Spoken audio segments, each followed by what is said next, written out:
David Sampson, the former Marlins team president, had a very interesting take before we turn the mics on here today. He said that if he were still the Marlins president, that yesterday would have been an awful day for him. Awful. One of the worst. Really? We're in May, Right. and we're talking Panthers and Heat. Yes. Yeah, the goal was to get all the teams eliminated as quickly as possible. That's the goal. That's always the goal. And you would have thought that headed into these postseasons with both of the teams being 8 seeds, the Panthers going up against an historic Boston Bruins team that set an NHL record with 65 wins over the course of the regular season, and a Miami Heat team that was going up against the number 1 overall seed Milwaukee Bucks in a sport where you don't see upsets of that magnitude. You would have felt pretty good about owning the summer if you were the Miami Marlins. And certainly given the fact how great the Marlins are playing, 10-0 in one-run games, sweeping the Cubs, this should be the lead of the show, especially a local Miami show, and I don't even know when we're going to get to it. Well, when are we going to get to the Marlins? Well, we wouldn't talk about that normally, probably. Right. But you should. That's my point. That should be discussed. It's a great story right now. Well, just let off the show. And that's enough of that. It gets worse, though. We were talking about this in the pre-show meeting, David. So Tuesday, you have the Braves are leading the division. The Marlins are, surprisingly still close enough. Hate the Braves. Right now, if they would be a playoff team, right? But the season obviously doesn't end in April, but they'd be a wild card. So Tuesday, the Braves are coming in town. They lead the division. They just lost 3 out of 4 to them. And Sandy's on the mound on Tuesday. But also the Heat are playing, and so are the Panthers on Tuesday. So a game that you're looking at that could get maybe, like 15,000, 10K. 17,000, maybe Take a the bump. under. No, I'm saying if the two teams weren't playing, you have a game that could get some attention because they're playing well and there may be a momentum getting fans out there. Now, realistically, very few people will be there because there's 2 playoff games. And same yet, day. what you try to do is you market the fact that we'll be showing the Heat game. We'll be showing the Panthers game. You market that? Oh, for sure. Yeah, You they have to have market in that. years past. You have to. We sit with our Yes. salespeople and say, we'll plan which TVs we'll have which games. And we always had to have the Marlins game on at every bar. But we'd put the Heat and the Panthers on as well. How I've always wondered this, and I've thought it to myself. Obviously, 2012 didn't go the way anyone was expecting, right? And you guys got off to a slow start. How much of the Heat being in the middle of the Big Three and going on runs in the finals do you think kind of killed that momentum of the new stadium and all of that excitement? It was a nightmare. Stu, do you want to know the worst day of my life? Yes. The worst Professionally. day professionally. That's for sure. When LeBron James said he was taking his talents to South Beach. What about the whole thing like rising tide lifts all boats, something? It's No? a bunch of horse Your hockey. boat stays down? All Wait, the boats David stay claims that coming in the next couple of hours, there will be fake tweets sent out by the Marlins congratulating both the Panthers and the Heat, right? Totally fake, right? All these teams cheering for each other. You say you have to, like the Hall of Presidents. We all root for each other, hate each other. We don't want each other to succeed. Publicly, we say we do. But when LeBron announced he was coming to Miami, and that was it. I'm taking my talents to South Beach. We knew that we were behind the Dolphins, and then the Heat were just going to be extraordinary. And don't forget, that came after the whole Shaquille thing. When post-Shaquille, they were tarping the upper deck at the arena for the Heat. I don't know if you guys remember that. Dave, where were you? Can you put us that day when he makes the announcement? Like, where are you? I'm at the team hotel. We were on the road, and I'm at the team hotel, and we're all watching. And we had heard rumors. If you recall, before he sat with Jim Gray, there were rumors that it was going to be the Heat, but we were unable to confirm it. We had a bunch of PR people trying to confirm it. We were trying to go through ESPN to confirm it, the NBA, because we wanted to be ready, because we had to pretend that we were happy and excited, but we were miserable. And then he sits and he does that whole preamble. Do you remember? Yes. It was like minutes of stuff where you didn't know. And then all of a sudden, He was nervous. Give me a break. No, he was nervous in that spot. He was. He was about to break a city's heart. It was a big announcement. The entire country was Are watching. we really doing this, guys? Well, I mean, Tony asked him. Are we But then he breaking- went to that like Sunday Night Football game and he was in the booth and he put that Marlins hat on and you were back, right?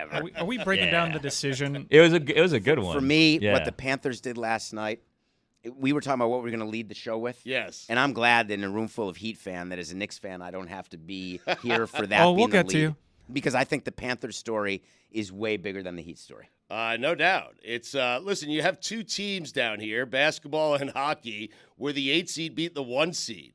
But what the Panthers did last night, it's why we say, and we have really nothing else to say other than this, NHL playoffs, most exciting thing in sports, best thing in sports, but we don't know how to break it down after that. Like, we have no idea, but Yes, speak for yourselves. it was an exciting moment. It was great, Mike. I'm an Islander fan, and I fist pumped twice yesterday. What do you mean you have nothing to say beyond that? Beyond just, oh, that was cool. First off, it's really difficult to see these in your lifetime. Many sports fans will leave this earth having not seen their team pull off a playoff upset, let alone an 8-1 upset. And here in South Florida, at the same damn time, you have 2 8-over-1s. And now all of a sudden in the NBA, you look at it, and this was a sport that didn't have any parity whatsoever. The only teams that had a shot were the top 3 seeds, and you knew that for several years. You're looking at the Miami Heat as an 8 seed now with a 1-0 lead in the Eastern Conference semifinals,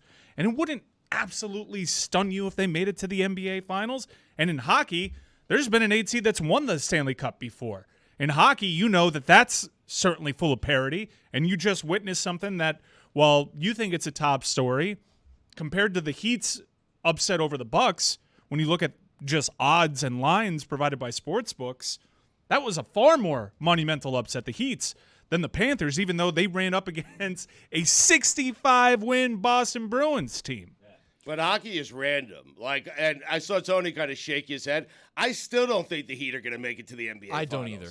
I'd be shocked if they made it to the NBA Finals. Be shocked if they made it past New York. They're going to beat this crappy Knicks team, though. We can agree. This team's not that good. Conference Finals, yes, but if they beat either Philly or Boston, I don't know what I'd do. So much cowardice. Well said. It's not Philly as much as it is Boston. I'd be shocked if they just beat the Bucks. At this point, you can't discount them anymore. I think the Bucks were the toughest opposition in their conference, and they took them out in 5. But the reason I have the Panthers as the bigger story is that I believe that people in Boston are more despondent than people in Milwaukee. Can confirm, as someone that spent almost all night and all morning commute listening to Boston sports radio, one of the best traditions of my sports fandom. Anytime one of my teams eliminate Boston, I run to 98.5 The Sports Hub. What are they saying? Oh, my gosh. Tell They us don't about want to it. hang the banner for the President's Trophy. Nice. If they That's a honor stupid it, they banner. want it in a different is. color.